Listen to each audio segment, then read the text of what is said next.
আসসালামু আলাইকুম। অপরাধ প্রকাশ চ্যানেলের পক্ষ থেকে সবাইকে জানাই আন্তরিক প্রীতি ও শুভেচ্ছা। সুপ্রিয় ভাই বোনের অনেক ঘটনা দুর্ঘটনা দেখাই। আজকে কিন্তু আমরা রয়েছি টাঙ্গাইল সদর উপজেলার কাইকমারা এলাকায়, যেখানে প্রায় 40 বছর আগে থেকে ঘরবাড়ি করে জায়গা জমি কিনে বসত বাড়ি করে আসছিল, সেই জমিটি কিন্তু কোর্টের আদেশে সেটি কিন্তু ভেঙে দেওয়া হয়েছে।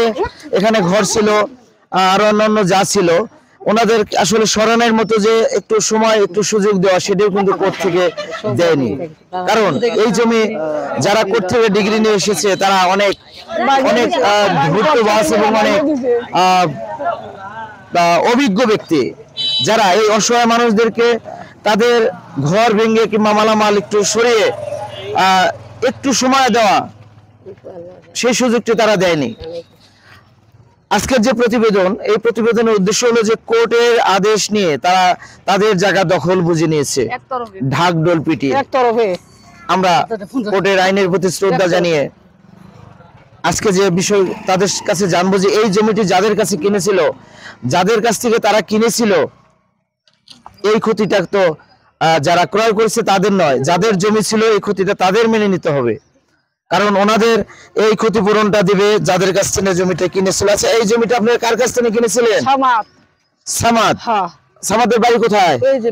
এই যে পশ্চিমপাড়া। পশ্চিমপাড়া সামাদ। কয় বছর আগে কিনছিলেন? 40 বছর সেনারও অনেক হয়েছে। 40 বছর হয়েছে। 40 বছর ধরে এখানে আছেন। সবাই জানে যে কইলো আপনার কাছে রেখে 40 বছর। 40 কতটুক জায়গা আপনি করে দিয়েছেন? 3 দলিলে 3। ও রাস্তার ওপাশে কার ছিল? ওই যে ওনার অন্যজন, মানে এইটুক নিয়ে ঝামেলা ছিল। এই যে ক্ষেতর 3 শতাংশ জমি, পাশের জমি কার? তার হেরি যে নিয়ে গেছে তারই। একটা নোটিশও জানাই নাই বাবা আমারে। আপনাদের এগুলা মালামাল সরানোর সুযোগ দেয়নি? না খালি চোর মার করে রাখে, ভাঙছে খালি ভাঙিয়ে দিছে যে গাছ গোনা দিন করছে। কুরবানির মধ্যে বেশমু সাথে সাথে রাখে গরুগুলো রাস্তায় রাখতেন। এই তো রাস্তায় বেঁধে রাখতে ফেলে রাখলো না, খাবার দেখালাম না সারা দিন। থাকবার দেয় না কেউ, আগে কেউ থাকবার দেয় না, এই জন্য খাবার দেয় না। আসলে মানবতা দিন দিন উঠেই যাচ্ছে। তাদের 40 বছরের ঘর বাড়ি ভেঙে দিয়েছে, অথচ তাদের একটু মালামাল এখানে রেখেছে। এই জমির মালিকরা নাকি ভয় পায় যে এই জমি বান তারা দখল করবে। ভয় পেয়েছে। তারা জমি ক্রয় করে কিন্তু ঘর বাড়ি করেছিল। আর তাহলে আপনি আব্দুল সামাদ মিয়ার কাছ থেকে কিনছিলেন জায়গা। আমরা অপরাধ প্রকাশ চ্যানেলের থেকে আমরা তাদের সহযোগিতা করতে পারবো। যাদের কাছ থেকে জায়গা কিনেছিল, আমরা তাদের মাধ্যমে তাদের ক্ষতিপূরণটি আমরা তুলে দেওয়ার চেষ্টা করবো আইনগত ব্যবস্থা নিয়ে। দেখতে পাচ্ছেন সেই লাল লাল নিশান গেড়ে কিন্তু ডোলডাংরা পিটিয়ে জায়গা কোর্টের মাধ্যমে কিন্তু জায়গা উদ্ধার করে যাদের জন্য তারা কিন্তু বুঝে নিয়েছে।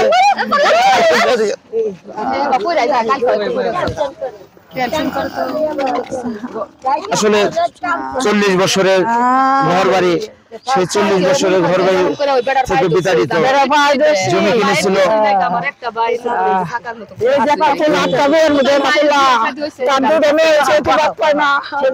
আমি কোনে যাবো, সারাদিন বাইরে এলাকার মাসে 5 লাখ আইন দেখে না, আইন তো সবার ঊর্ধ্বে। তারা কোর্টের ডিগ্রি নিয়ে তাদের জায়গা বুঝে নিয়েছে। কিন্তু আপনারা যার কাছ থেকে জমি কিনেছেন, আমরা তাদের সাথে কথা বলবো যে যেহেতু জমিটি টিকলো না, সেটার জন্য দায়ভার তাদের। বলে যে আমার বাপে বেচে এগুলা বলে। আমরা কি জানি পচা তরমুজ না, তার জায়গা আছে, তার জায়গায় যাবে, তার অনেক জায়গা বাসা আছে, বিল্ডিং। যদি কোনো কিছু না করে আমরা তার বাড়িতে যাই সাধারণ তার বলে জায়গা আছে তো। তো ধন্যবাদ সবাইকে। তার জায়গায় ওনারা কি আপনাদের আমার ছেলে বউ এর ওই দুটো মেয়ে থাকার মতো কিছু নাই। এই সামনে না। তো সবাইকে অনেক ধন্যবাদ। সবাই ভালো থাকুন, সুস্থ থাকুন। তো এই যে জায়গা জমির বিষয়টি, যারা কোর্টের ডিগ্রি নিয়ে প্রশাসন সাথে নিয়ে ঢাকঢোল পিটিয়ে জমি দখলে এসেছে, এর জন্য আমরা তাদের ধন্যবাদ জানাই যে এখানে কোনো মারামারি কাটাকাটির মতো কোনো দুর্ঘটনা ঘটেনি, কিন্তু তারাও কোনো বাধা দেয়নি। তারাও আইনের প্রতি শ্রদ্ধা জানিয়ে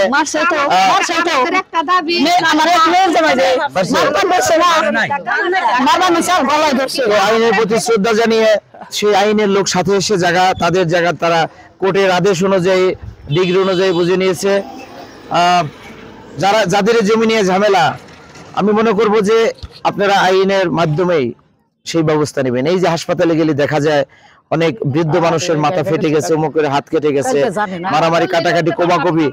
আসলে আইনের প্রতি শ্রদ্ধা রেখে যদি সবাই এরকম করে তাহলে কিন্তু দুর্ঘটনার হাত থেকে সবাই বেঁচে যায়। ধন্যবাদ সবাইকে। আমাদের একটাই দাবি যে জায়গা বিক্রি করেছে তার ছেলে আছে, আমরা আইনা নিয়ে যাবো, তার জায়গায় কারণ আমাদের কেউ ঠাই দিতেছে না। ধন্যবাদ, ধন্যবাদ সবাইকে।